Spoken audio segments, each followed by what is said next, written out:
안녕하세요. 울더입니다. 미국 박사과정 지원 A2G 강의에 오신 것을 환영합니다. 제 소개는 다음과 같습니다.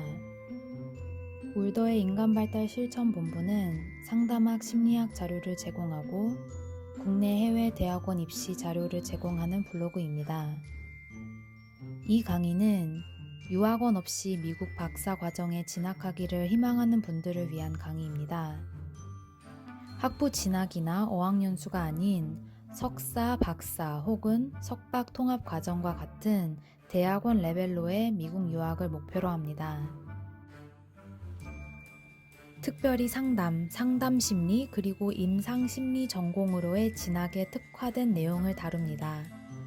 그러나 언급된 전공들의 국한된 내용은 노란색 글씨로 표기가 되어 있어 다른 전공으로의 진학을 목표로 하는 분들께도 유익한 강의입니다. 강의 수강을 추천해드리는 분들은 다음과 같습니다.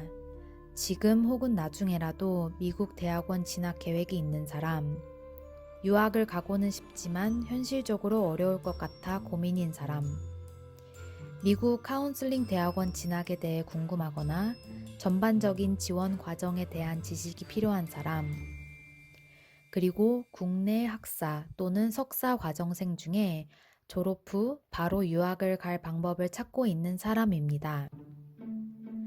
강의에 포함된 내용은 다음과 같습니다. 스스로 터득한 미국 박사과정 지원 과정의 A부터 G까지 설명해 드립니다. 월별로 준비되어야 하는 것들에 관한 타임라인을 말씀드립니다. 저의 GRE IBT 성적표와 공부 방법을 소개합니다. GRE 라이팅 5점의 비결을 소개해드립니다. SOP라 일컫는 자기소개서에 있어 가장 중요한 것이 무엇인지, 그리고 제가 쓴 SOP의 일부를 공개해드립니다. 온라인 지원서 작성 요령과 주의할 점을 말씀드립니다. 학교 8군데 지원 시 드는 비용에 대한 예산과 실제 면접 질문 및 답변 방법을 포함하고 있습니다. 상담심리나 임상심리 전공 지원자들은 익숙하실 수 있는 책 Insider's Guide to Graduate Programs in Clinical and Counseling Psychology에 나와 있지 않는 실제 정보를 포함하고 있고 K-CREB 인가 혹은 APA 인가 프로그램에 지원하는 방법도 소개되어 있습니다. 목차는 다음과 같습니다.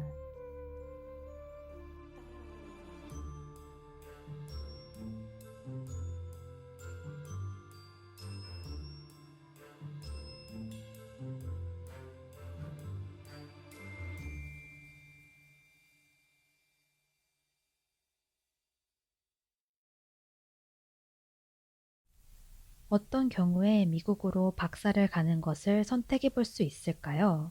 꼭 미국으로 박사를 가야 되는 것일까요? 그건 아닙니다. 요즘엔 국내 박사도 좋은 선택이 될 수 있습니다. 하지만 공부하는 학문이 미국에서 온 경우라면 더 높은 퀄리티의 교육을 받기 위해서 미국 유학을 고려해 볼 만합니다. 그리고 이전처럼 미국 유학의 장벽이 높지 않기 때문에 더 많은 사람들이 미국 박사를 고려하고 있습니다. 미국 대학원에 지원하려면 다음과 같은 것들이 필수적으로 그리고 기본적으로 요구됩니다.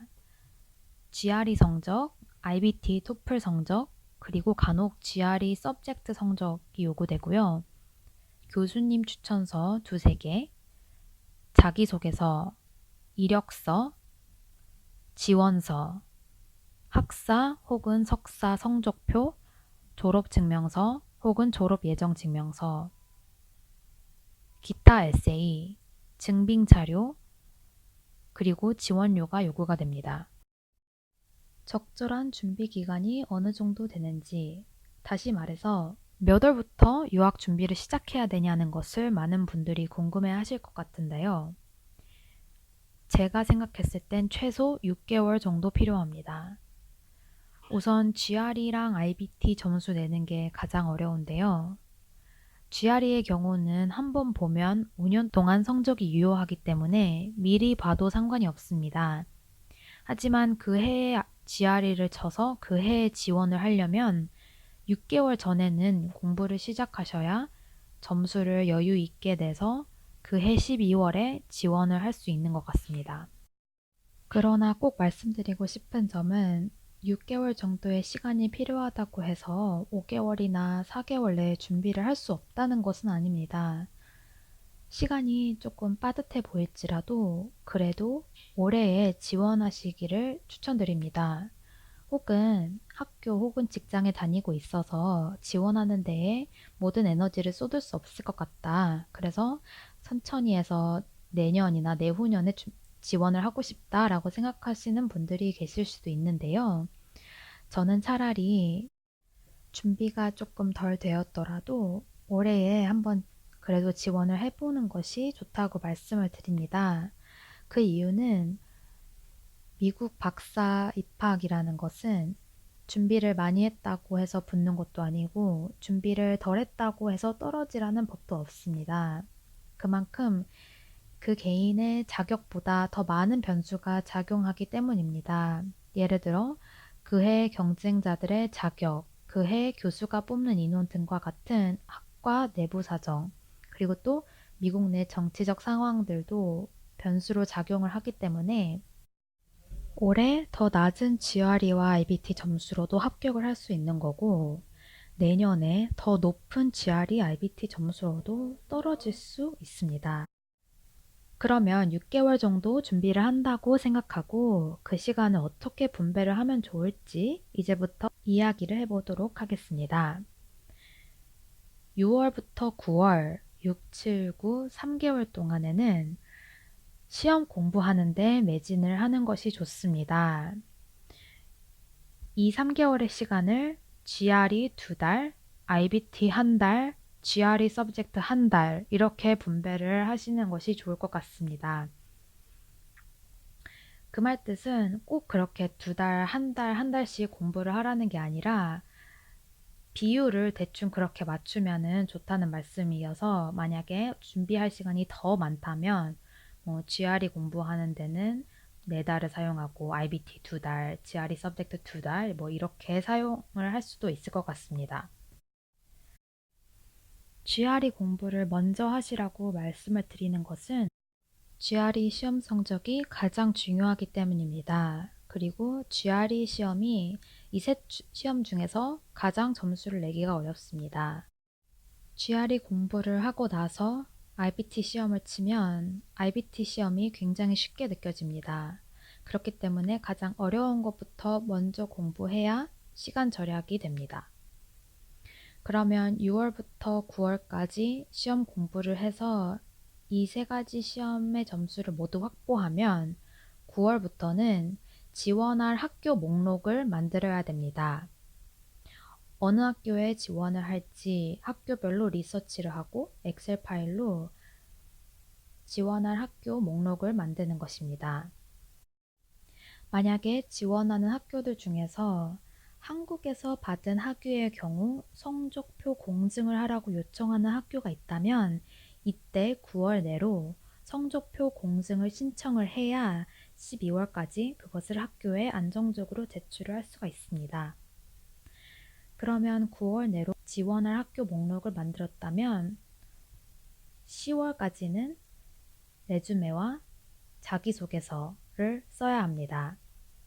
또 이때 교수님들한테 추천서를 미리 부탁해 놓는 것이 좋습니다. 11월에는 학교별로 학교 웹사이트에 있는 온라인 지원서 포털에 들어가서 지원서를 작성을 해야 되고요. 11월 말부터 1월 중순까지는 지원서를 완성해서 제출을 해야 됩니다. 지원서 제출일은 대부분 12월 15일까지인 경우가 많고 간혹 11월 27일까지 내라고 하는 학교, 1월 15일까지 내라고 하는 학교가 있습니다. 1월 중순부터 2월 초에는 학교별로 인터뷰 합격 발표가 이메일을 통해서 오고요.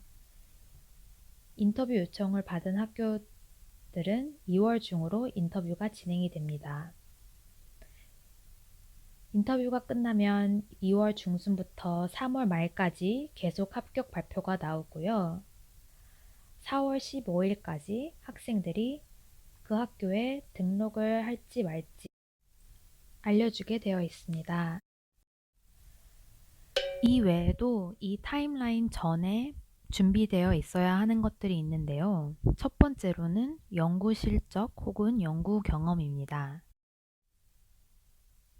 연구 실적이라 하면 학술지에 게재된 논문을 뜻하고요.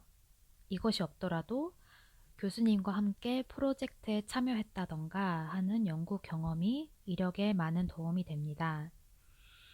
또한 추천서를 부탁할 수 있는 교수님들과의 좋은 관계 설정이 선행되어야 합니다. 그리고 마지막으로 8개 학교에 지원한다고 가정을 했을 때 제가 계산해 보니 약 200만 원 정도가 듭니다. 이 금액에 포함되는 것이 다음과 같은 것들이 있습니다. GRE 응시료, GRE 성적 발송료, IBT 응시료, IBT 성적 발송료, 한국에서 미국으로 성적표를 우편으로 발송했을 때 발생하는 비용, 그리고 지원료입니다. 이 외에 발생할 수 있는 비용이 있습니다. 인터폴리오라고 추천서를 보낼 때 사용할 수 있는 서비스인데요. 이것을 사용하게 되는 경우 이용료가 발생합니다. 이것에 대해서는 제가 추후 교수님 추천서 부분에서 좀 더 상세하게 설명을 해드리도록 하겠습니다. 또한 성적을 공증받아야 되는 경우에도 성적 공증료가 들고요. GRE 서브젝트 테스트를 쳐야 하는 경우에는 이에 대한 응시료 및 성적 발송료, 그 다음에 GRE나 IBT, GRE 서브젝트 테스트를 여러 번 응시하는 경우에는 그에 따라 비용이 들고요. 면대면 인터뷰를 위해 미국으로 직접 가야 하는 경우에는 경비가 발생할 수 있습니다. 이로써 언제까지 어떤 것들을 준비해야 되는지 소개해 드렸는데요. 이제부터는 준비해야 되는 것들을 세부적으로 설명해 드리도록 하겠습니다. 첫 번째는 GRE라는 시험인데요. GRE는 Graduate Record Examinations의 약자로 모든 미국에 있는 대학원을 입학하고자 하는 사람들은 GRE를 쳐야 합니다. GRE는 미국에서 대학교까지 졸업한 사람들을 대상으로 하는 시험이기 때문에 그만큼 어렵습니다. GRE는 ETS라는 회사에서 제공하는 시험인데요. ets.org에 들어가면 시험을 신청해 볼 수도 있고 시험의 내용과 구성을 알아볼 수 있습니다. GRE라고 불리우는 시험은 GRE General Test를 말하는 건데요. Text, Content and Structure에 들어가면 구성을 알 수 있습니다. 첫째로는 Verbal Reasoning, 둘째로는 Quantitative Reasoning, 그리고 셋째로는 Analytical Writing이 있는데요. Verbal Reasoning은 우리가 흔히 말하는 독해 또는 Reading을 말합니다. 첫 번째로는 Reading Comprehension Questions, 지문을 읽고 문제를 푸는 것. 그 다음에 둘째로는 Text Completion Questions, 문단의 문맥상 알맞은 빈칸을 채우는 것. 그 다음에 마지막 세 번째로는 Sentence Equivalence Questions, 문장을 주고 그 문장이 말이 되려면 어떤 빈칸이 들어가야 되는지 두 가지의 선지를 선택하는 것입니다. 두 번째 섹션인 Quantitative Reasoning은 우리가 실제로 생각하는 수학 문제를 푸는 건데요. 이것 또한 여러 가지 유형이 있습니다. 정답을 하나 고르는 문제, 정답을 2개 고르는 문제, 혹은 주관식처럼 정답을 키보드를 통해서 입력하는 문제, 혹은 데이터를 가지고 그것을 해석하는 문제 등으로 다양하게 나옵니다. Quantitative Reasoning에는 Arithmetic, Algebra, Geometry, 그리고 Data Analysis 이렇게 4가지 수학을 알아야 합니다. Math Review PDF라는 것들도 제공이 되는데요. 이 PDF에 나와 있는 모든 수학적 개념을 알아야 시험에 나온 문제를 풀 수가 있습니다. 한국인 수험자들은 한국말로 된 수학적 용어들을 영어로 외우는 것이 이 quantitative reasoning의 점수를 올리는 데 가장 결정적인 역할을 합니다. 가장 마지막으로 analytical writing은 말 그대로 글을 쓰는 건데요. issue task 글을 하나 써야 되고 그 다음에 argument task 글을 하나 써야 됩니다. issue task는 어떠한 이슈에 대한 나의 의견을 제시하는 것이고 그 다음에 argument task는 어떠한 주장을 비판하고 그 주장의 오류들을 찾아내는 식의 글을 쓰는 것입니다. issue와 argument question들은 그때마다 ETS에서 만들어서 제공하는 것이 아니라 문제은행에서 골라서 출제가 됩니다. GRE 점수들은 각 과목마다 최소 130점에서 최대 170점까지 점수로 매겨집니다.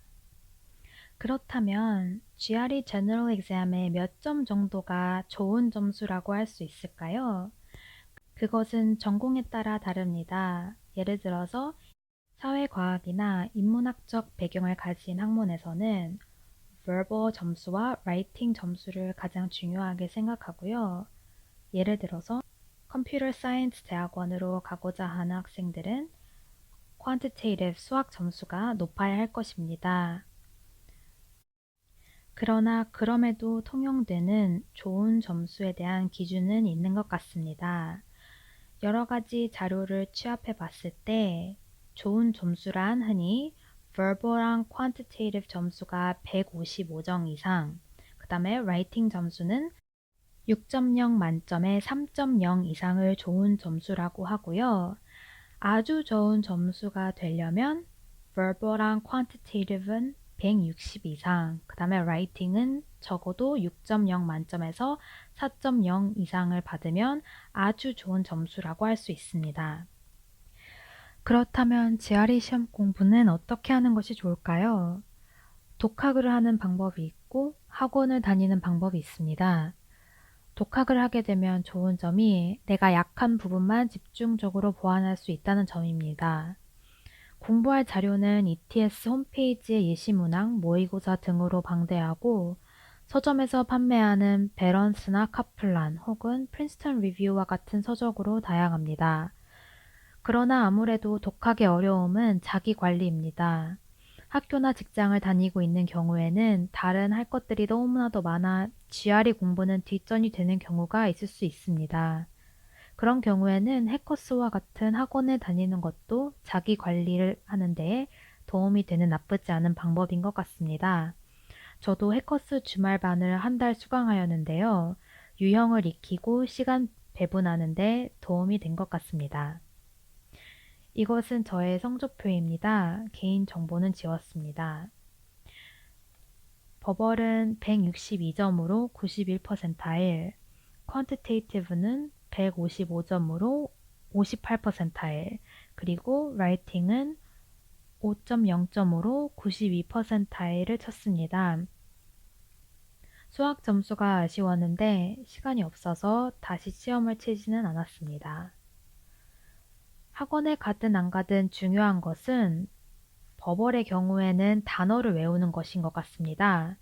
그리고 퀀티테이티브의 경우에는 수학적 용어를 숙지하는 것이고 라이팅의 경우는 연습을 많이 해보는 것인 것 같습니다. 특히 라이팅 팁을 드리자면 무조건 길게 써야 합니다. ETS 홈페이지에는 라이팅의 글의 길이와 점수와는 상관이 없다고 이야기하지만 무조건 60자 이상으로는 써야 5.0 이상을 받을 수 있습니다. 라이팅을 길게 쓰는 비법은 간단한데요. 예시를 쓸 때 예시를 풀었으면 됩니다. 또 한 가지 팁을 드리자면 라이팅에서는 무조건 문단의 첫 문장이 topic sentence여야 합니다. 다시 말해, 각 문단의 첫 문장이 그 문단이 이야기하고자 하는 주제를 요약한 문장이어야 한다는 것입니다. 그래야 글이 아무리 복잡하더라도 정돈이 잘 된 것처럼 보입니다. 그리고 마지막으로는 문장 구조를 다양하게 해야 됩니다. ETS 웹사이트에 따르면 사람이 한 번 채점을 하고 컴퓨터가 한 번 채점을 합니다. 그리고 그 두 점수 사이에 차이가 너무 많이 나면 제3의 사람이 또 한 번 채점을 하는 시스템이라고 합니다.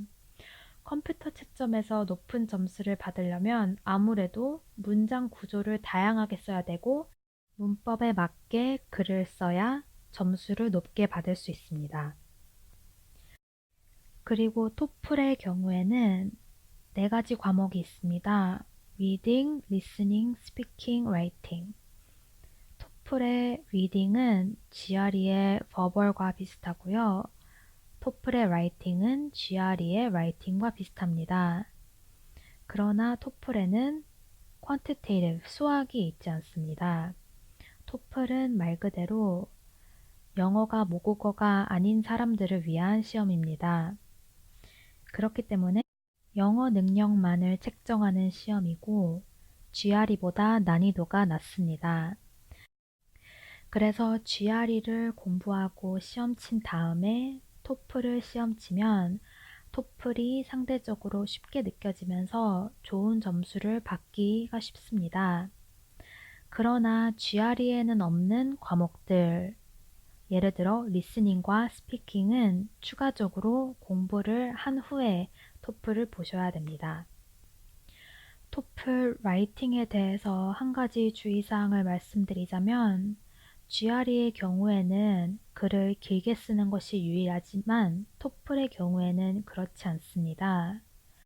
토플 라이팅에서 고득점을 받으려면 우리가 흔히 배운 5문단 구조, 인트로 한 단락, 본문 3단락, 컨클루전, 결론 한 단락, 이런 형식을 지켜서 간략하게 쓰는 방법이 더 라이팅 점수를 높게 받는 방법입니다. GRE 시험, 그리고 IBT 시험, 그리고 GRE 서브젝트 시험 모두 ETS 홈페이지를 통해서 시험을 신청할 수 있습니다. 마지막은 GRE 서브젝트 테스트입니다. GRE 서브젝트 테스트는 말 그대로 전공 과목 시험입니다. GRE에서는 6가지가 있습니다. Biology, Chemistry, Literature, Mathematics, Physics, 그리고 마지막 Psychology입니다. Subject 테스트를 필수적으로 요구하는 전공이 있을 수 있고 학교가 있을 수 있습니다. 그렇기 때문에 GRE 서브젝트 테스트가 필수인가를 알아보시고 치시는 것이 좋습니다. 카운슬링 사이콜로지나 카운슬링 프로그램의 경우에는 GRE 사이콜로지 시험 성적을 제출하기를 독려하는 학교가 있고 제출하지 말아달라라고 대놓고 이야기하는 학교들이 있는데요. 제가 지원했을 때 알아본 경우에는 아직도 후자가 더 많았습니다. 그러나 시간의 여유가 있다면 혹시 필요할 수도 있는 경우를 대비해서 다시 말해 GRE 서브젝트 테스트를 요구하거나 제출하기를 독려하는 학교를 지원할 경우를 대비해서 시험을 쳐놓는 것도 도움이 될 것 같습니다. 그렇다면 GRE 서브젝트 테스트는 어떻게 공부해야 될까요? 국내에서는 GRE 서브젝트 테스트를 공부할 만한 학원은 많지 않은 것 같습니다. 베런스나 카플란 교재 중에서 최신판이 나온 것을 사서 그것을 공부하는 것이 가장 좋은 방법일 것 같습니다. ETS 홈페이지에 따르면 GRE 서브젝트 exam에 나오는 문제들은 매해 그 분야의 최신 연구를 반영하여 수정된다고 합니다. 그렇기 때문에 최신판으로 공부하는 것이 좋으실 것 같습니다. 또한 ETS 홈페이지에 들어가시면 서브젝트 exam별로 모의고사를 다운받아서 시험을 칠 수 있습니다. 모의고사에 실제로 나온 문제들이 시험에 나오진 않지만 모의고사에 나온 용어들은 반드시 숙지하시는 것이 좋을 것 같습니다. 자, 이제 GRE General Test와 IBT 테스트, GRE Subject 테스트까지 다 봤다면 지원할 학교 목록을 작성해야 됩니다. 우리는 몇 개의 학교에 지원하는 것이 좋을까요? 우선 고려해야 될 사항들을 알아보겠습니다. 첫째로, 안전하게 붙을 수 있는 학교는 없습니다. 이 학교 레벨 정도면 어느 점수면 들어갈 수 있고, 이 학교는 좀 더 상위권 학교니까 더 좋은 점수가 필요하고, 그러한 개념이 대학원 과정에는 적용이 되지 않기 때문에 안정권인 학교 몇 개를 지원한다던가 그런 식의 플랜은 하기가 어렵습니다. 그리고 두 번째로 대학원은 굉장히 경쟁률이 높습니다. 일예로 University of Michigan 심리학과에서 2017년에 326명의 지원자 중에 7명을 뽑았고 그중 5명만이 입학을 했습니다. 또한 뉴욕 유니버시티도 상담심리 전공이 215명의 지원자를 받았는데 5명을 합격시켰고 그중 2명만이 입학을 하였습니다. 또 한 가지 고려해야 할 사항은 지원료인데요. 미국 대학교는 한 학교당 적게는 65불, 많게는 125불의 지원료를 내야 됩니다. 단, 저소득이 증명이 되면 이 금액은 면제가 가능합니다.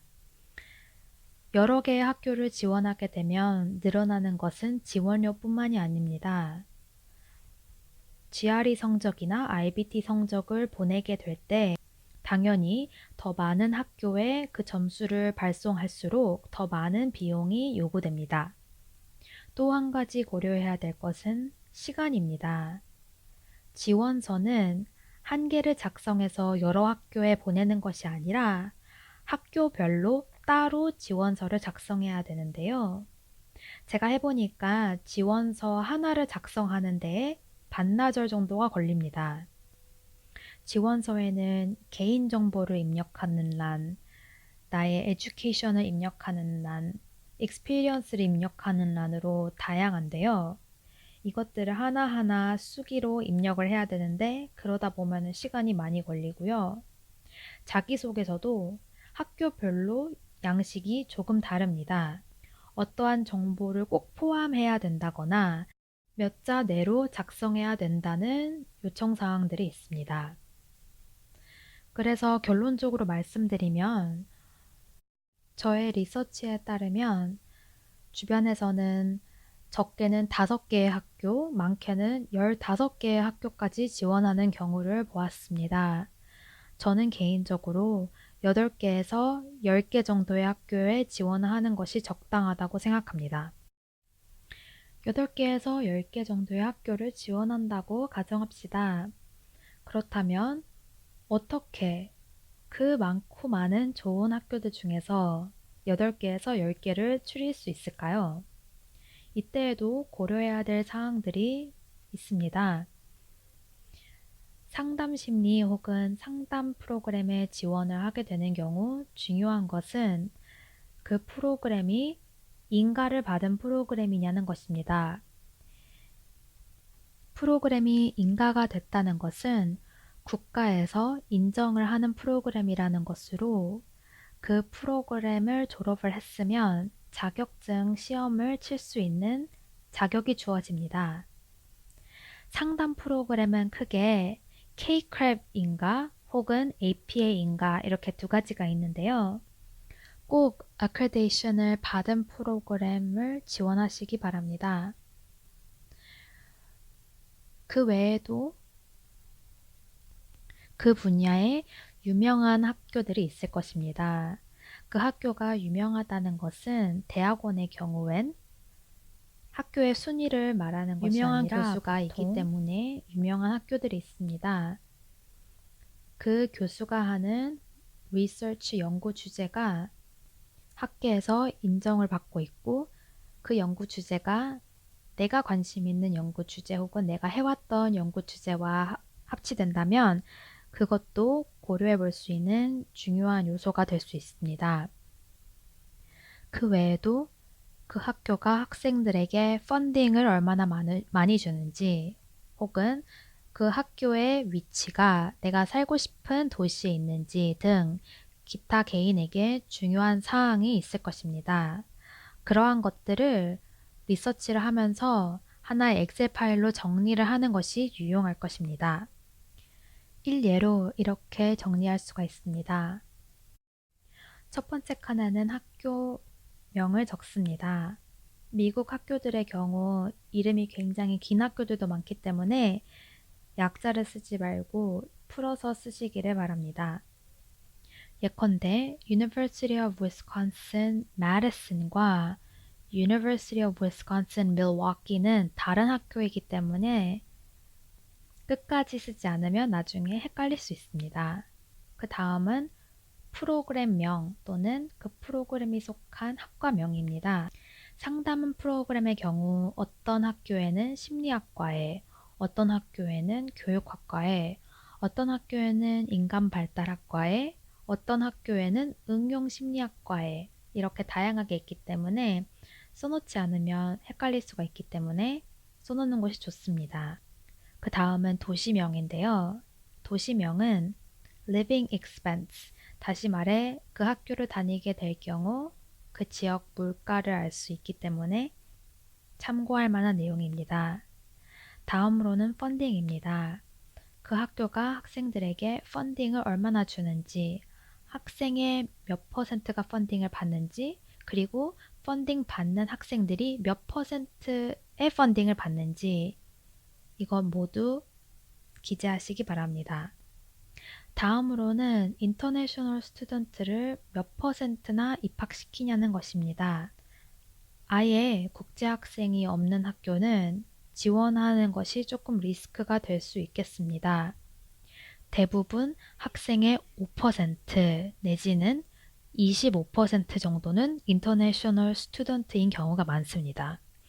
그 다음으로는 Research Orientation인데요. 그 학교가 얼마나 리서치를 많이 하냐는 것인데 이것은 상담 혹은 상담 심리 쪽 전공으로 지원하는 학생들이 참고할 만한 내용인데요. Practice 중심, 다시 말해서 실무 중심, 상담사를 키워내기 위한 프로그램이냐 아니면 리서치 중심, 리서치를 많이 시키는 프로그램이냐를 여기에다가 기재해 주시면 도움이 많이 될 것 같습니다. 그 다음으로는 그 학교에서 현재 진행하고 있는 리서치 토픽들을 정리해 놓고요. 그 다음에는 경쟁률입니다. 그 학교가 들어가는데 얼마나 힘든 학교인지를 참고하는 것입니다.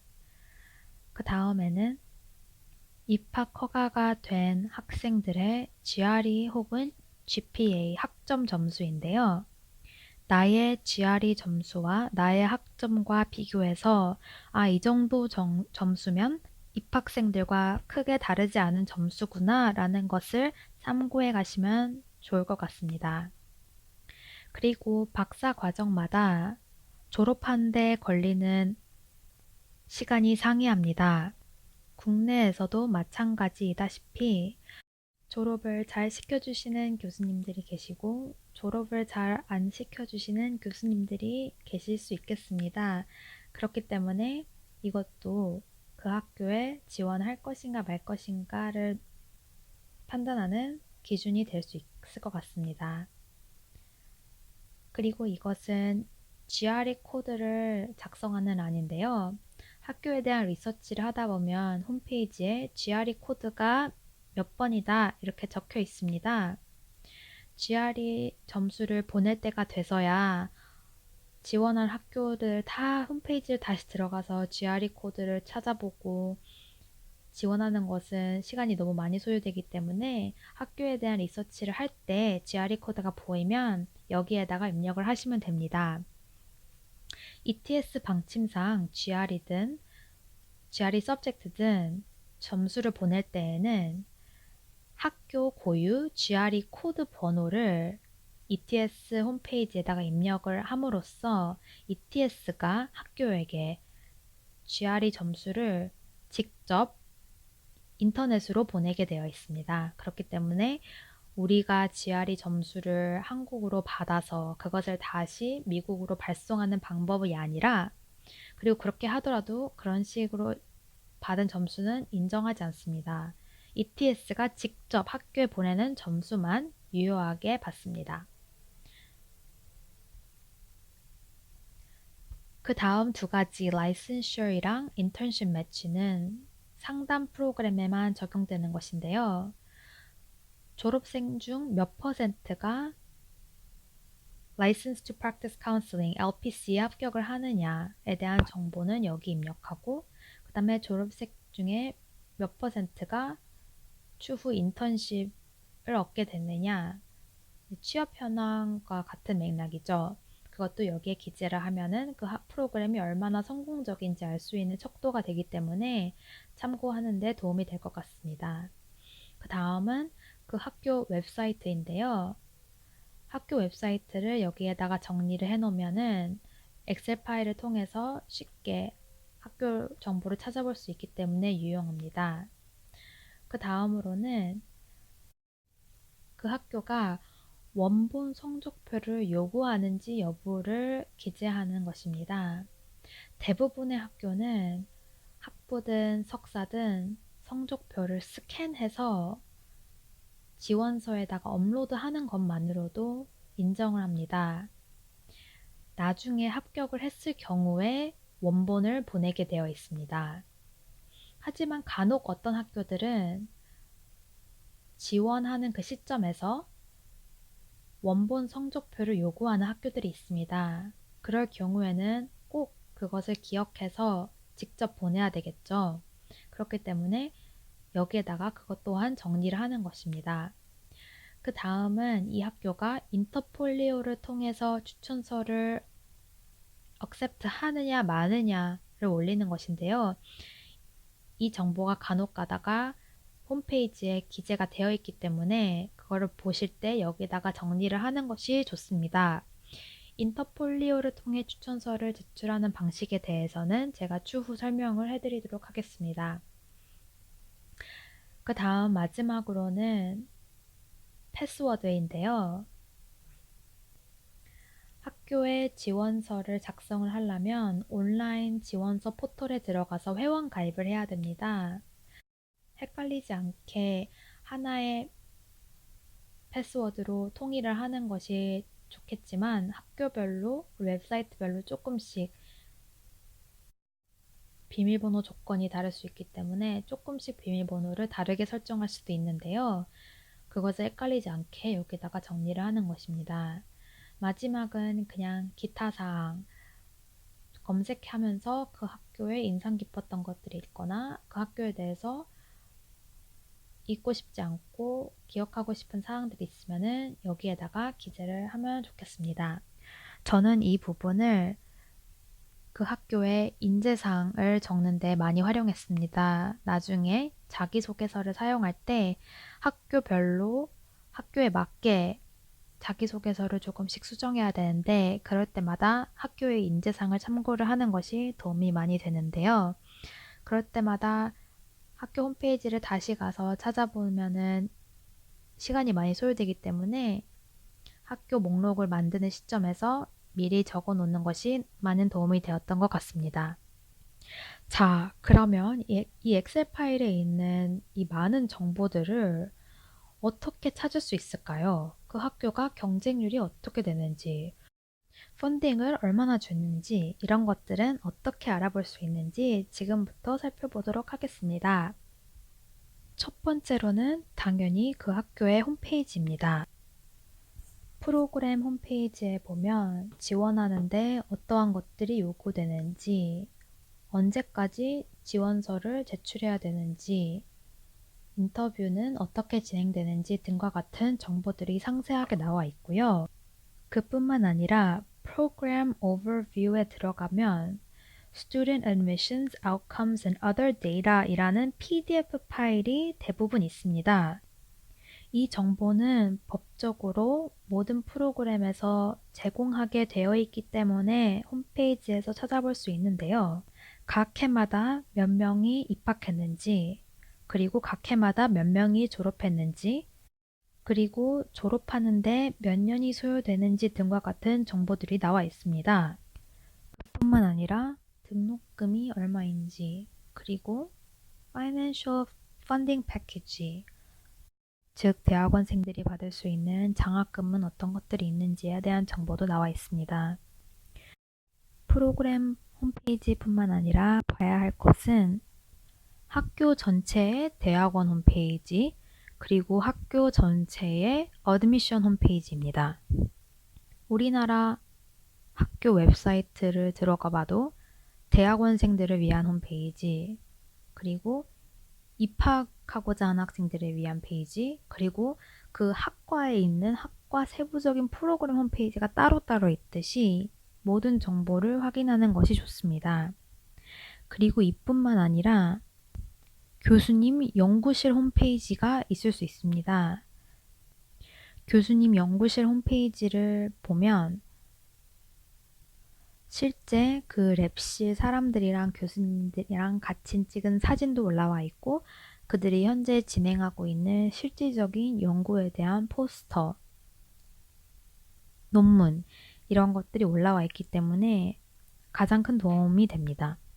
내가 지원하고자 하는 전공에 어떤 학교들이 좋은지, 어떤 프로그램이 좋은지 좀 전반적인 정보를 알고 싶다면 구글 검색도 많은 도움이 됩니다. 예를 들어 내가 심리학 프로그램에 지원을 하고 싶다면 구글에다가 Top 10 Psychology Programs in the United States 이렇게 검색을 해보면 순위, 랭킹이 나옵니다. 그것으로 전반적인 정보를 얻을 수 있습니다. 그리고 구글에 Graduate Students Forum 같은 것들이 있습니다. 우리나라로 치면 대학원 입시를 준비하는 사람들을 위한 네이버나 다음 카페 정도가 될 것 같습니다. 포럼이기 때문에 입시생들이 올리는 그런 대화창들을 볼 수 있는데요. 이러한 것도 많은 도움이 됩니다. 특히 이것이 유용하게 사용될 때는 지원서를 제출한 다음에 면접에 내가 초청되었는지 여부를 알고 싶을 때 면접 요청을 학교가 보냈는지 안 보냈는지를 알기 위해서 이 포럼에 많이 들어갔던 것 같습니다. 뭐 어느 학교 면접 요청을 받았음 이렇게 누가 올려왔는데 나는 받지 않았다 라고 하면 그 학교는 이미 면접 대상자인 사람들한테 연락을 취했구나 라는 것을 알 수가 있겠죠. 그리고 다음은 상담 혹은 심리상담 전공자들한테 해당하는 것들인데요. K-CREP 혹은 AP에 인가가 됐는지는 K-CREP과 AP에 해당되는 홈페이지에서 검색을 해볼 수가 있습니다. 따라서 그 두 가지 웹사이트는 꼭 찾아보시고요. 그 다음에 Insider's Guide to Graduate Programs in Clinical and Counseling Psychology라는 책이 있습니다. 이 책은 매해 새로 개정되는데요. 전해의 입시 결과를 반영해서 새로 개정됩니다. 이 책에는 APA 인가된 임상심리 혹은 상담심리 프로그램들을 다룹니다. 굉장히 정리가 잘 되어 있는데요. 간혹 여기에 나와 있는 정보와 홈페이지의 정보가 다른 경우를 제가 봤습니다. 그러한 경우에는 당연히 홈페이지에 나와 있는 정보가 우선이 되기 때문에 이 책은 참고만 하시되 맹신하시면 안 될 것 같습니다. 자, 그러면 이러한 모든 중요한 정보들을 취합해서 학교들을 결정을 해야 되는데요. 사실 학교들에 대한 리서치를 하는 것은 끝도 없습니다. 그리고 리스트를 잠정적으로 만들었다고 하더라도 실제적으로 GRE 점수가 나오고 IBT 점수가 나오고 하다 보면 지원할 학교 목록이 조금씩 변동이 되기 시작합니다. 그렇기 때문에 지원할 학교가 8학교더라도 한 15개 정도 학교에 대한 정보는 취합해 놓으셨다가 마지막까지 수정하시는 방법으로 하시면 될 것 같습니다.